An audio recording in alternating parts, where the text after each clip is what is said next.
দেশের অন্যতম বৃহৎ লিচুর বাজার দিনাজপুরের নিউ মার্কেটে লিচু সরবরাহ বৃদ্ধির ফলে বাজারে এসেছে নতুন গতি। বর্তমান বাজার পরিস্থিতি, বেচাকেনার চিত্র এবং ব্যবসায়ীদের প্রত্যাশা জানাতে দিনাজপুর নিউ মার্কেট থেকে সরাসরি যুক্ত হচ্ছেন প্রতিনিধি ভুবন সেন। ভুবন, দিনাজপুরের লিচুর একটা খ্যাতি আছে দেশ জুড়ে। এই মুহূর্তে বাজারে কোন কোন জাতের লিচু বেশি পাওয়া যাচ্ছে? সরবরাহ বৃদ্ধির কারণে বাজারে দামের প্রভাব কেমন পড়েছে? দাম কমেছে নাকি বেড়েছে? বিস্তারিত জানাবেন। মাহাথির, আপনাকে ধন্যবাদ। আমি এই মুহূর্তে রয়েছি দিনাজপুর শহরের দিনাজপুর নিউ মার্কেট। এখানে প্রতি বছর লিচুর হাটকে কেন্দ্র করে অস্থায়ী হাট বসে থাকে। এখানে দিনাজপুরের বিখ্যাত বেদানা জাতের লিচু সর্ব দেশব্যাপী যে খ্যাতি রয়েছে সেটি কিন্তু বর্তমান বাজারে বেশি রয়েছে। বোম্বাই জাতের যে লিচু সেটিও বাজারে রয়েছে, এবং চায়না থ্রি এবং কাঁঠালি জাতের লিচু সেটিও কিন্তু বাজারে রয়েছে। সবচেয়ে বেশি বাজারে এখন আমদানি বোম্বাই জাতের লিচু 280 টাকা শ থেকে শুরু করে 330 টাকা পর্যন্ত প্রতি শ বিক্রি হচ্ছে এই বাজারে। বেদানা জাতের লিচু 600 থেকে শুরু করে একবারে 900 টাকা পর্যন্ত বিক্রি হচ্ছে প্রতি বাজারে।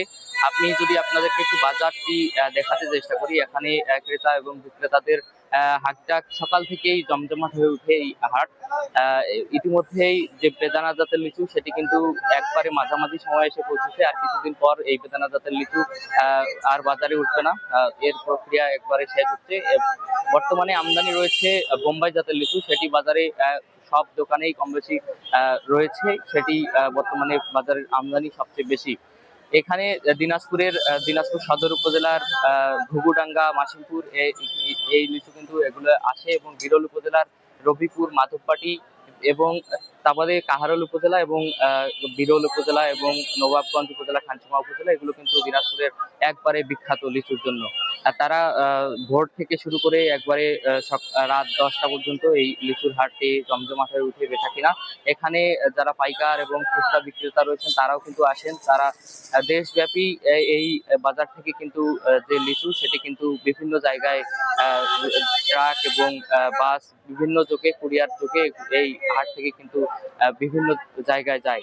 তো লিচুর বাজারের বর্তমান যে অবস্থা, সেই অবস্থা জানছিলাম। এই কৃষি সম্প্রসারণ অধিদপ্তর সূত্রে আমাদেরকে জানিয়েছে এই জেলায় 5,450 হেক্টর জমিতে 4,550 হেক্টর জমিতে লিচুর উৎপাদন হয়েছে। ছোট বড় সব মিলিয়ে 10,000-এর বেশি বাগান কিন্তু বর্তমানে এই দিনাজপুর জেলায় রয়েছে।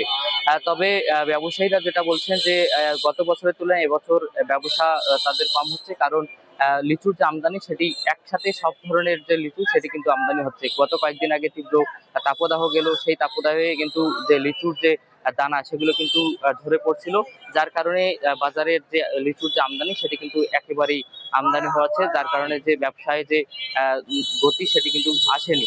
ফলে গত বছরের তুলনায় ফলন বিপর্যয় হলেও কিন্তু দামের দিক থেকে কিন্তু বেশি হয়নি। গত বছরের যা দাম ছিল এবছরও তা, এই গত বছরও যা দাম ছিল এবারও তা। তবে যারা ক্রেতা রয়েছেন তারা কিন্তু স্বস্তি প্রকাশ করছেন বলে আমাদেরকে জানিয়েছেন।